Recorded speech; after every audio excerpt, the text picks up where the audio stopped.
Netflix 创办人给孩子最重要的一堂课是不要轻易的接受别人对你说不。如果你没有搞清楚这句话背后的含义你可能会变成一个令人讨厌又不受欢迎的人，最后什么都得不到。看完这支影片你就可以知道他这一句话语背后藏着一个巨大的心理动机与人生智慧。我是Dawson，一个喜欢吸收、思考、创作、分享的创意人。今天我在 YouTube 频道智慧面包里面看到一支发布的视频，他就是 Netflix 创办人，他给孩子最重要的宝贵一课。这句话就是不要轻易接受别人对你说不。听完这个以后，我就把这个视频看完，看完以后我觉得他说的真棒。但是呢，因为影片的时间比较短所以我相信有很多人呢一定会误会他说的意思。于是呢，我就看了他下面的留言，看完以后我就发现还真的有人误会有些人说坚持不要脸果然是成功的法则另外一个人说够渣才能够成功所以我觉得这影片有两个东西可以延展出来讨论的。第一，不要轻易接受别人对你说不，这一句话背后有一个很重要的关键，是你到底有多想要。第二要勇于说不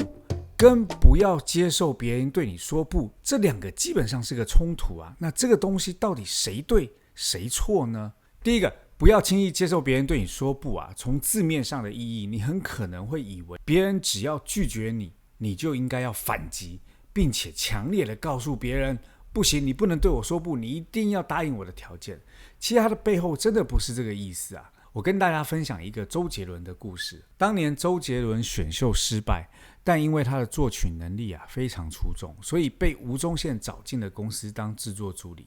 先后呢写了一首《双截棍》给张惠妹，然后被因为曲风怪异而被退稿。再来呢写了一首《眼泪知道》，被刘德华拒绝。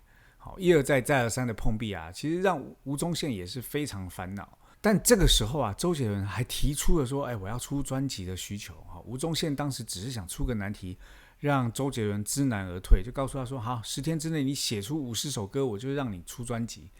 没想到周杰伦买了一箱泡面，在限定的时间内还真的创造出了50首歌。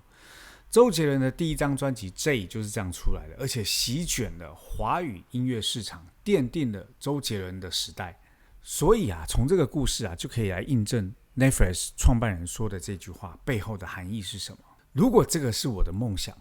我要达成这个梦想，我就要有足够的空间去容纳有可能被拒绝的可能性。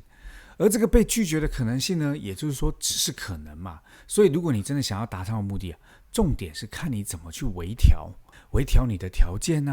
微调你对成功的定义微调你的心态你看看周杰伦这个故事，就是如果他想要出专辑，他必须要写了很多歌，让大牌的明星买单他的歌，他才能出专辑。结果没有人买单，那怎么办呢？他只好跟吴宗宪再提出他的条件。好，吴宗宪提出一个非常难的条件，但对于他来说，因为他很想要出专辑，所以呢，他就极力的去完成这件事情。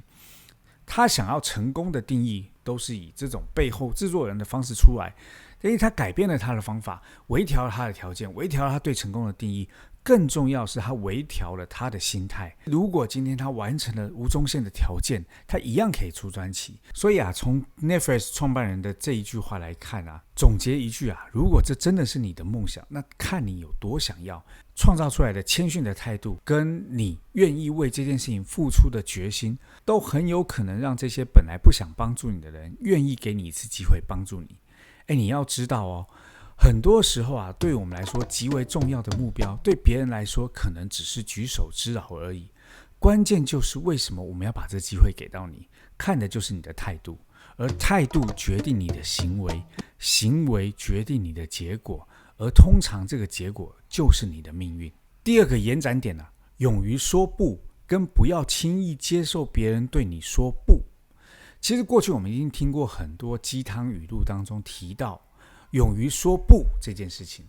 但是跟今天 Netflix 提出不要轻易接受别人对你说不，基本上两件事情是对立的。那你到底要看哪一面呢？其实勇于说不的这个本意是当别人在要求你的时候，你即使无法达到，或你根本就不是你发自内心的愿意，你当然也要说不啊。说白了，这个说不啊，就是不强求、不将就。但是 Netflix 创办人提出了这句不要轻易接受别人对你说不啊，关键看的是你对于内心想要达到的目标，你到底有多想要，有多坚持。如果别人拒绝你，你就发脾气；如果别人拒绝你就放弃，那在别人的眼里啊，其实你也没有很想要嘛。所以说白了，这两件事情都有一个同样的共性，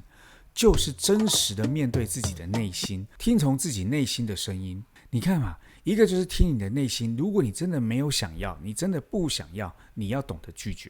另外一个是听从自己的内心的声音，如果你真的想要，非常想要，那你就应该要放下你的身段，调整你的条件，调整你对成功的定义，调整你的心态，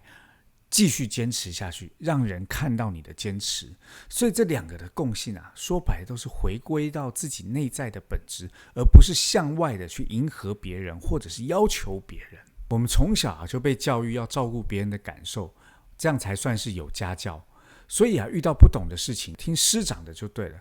其实往往这样就忘记了听从自己内心的声音。一旦养成了习惯啊，遇到事情我们就会先往外找答案，而忽略了内在的感受，渐渐的就没了自己。最后这支影片要给我们一个很重要的提醒，以后遇到事情的时候啊，先学着向内探索，再向外连接。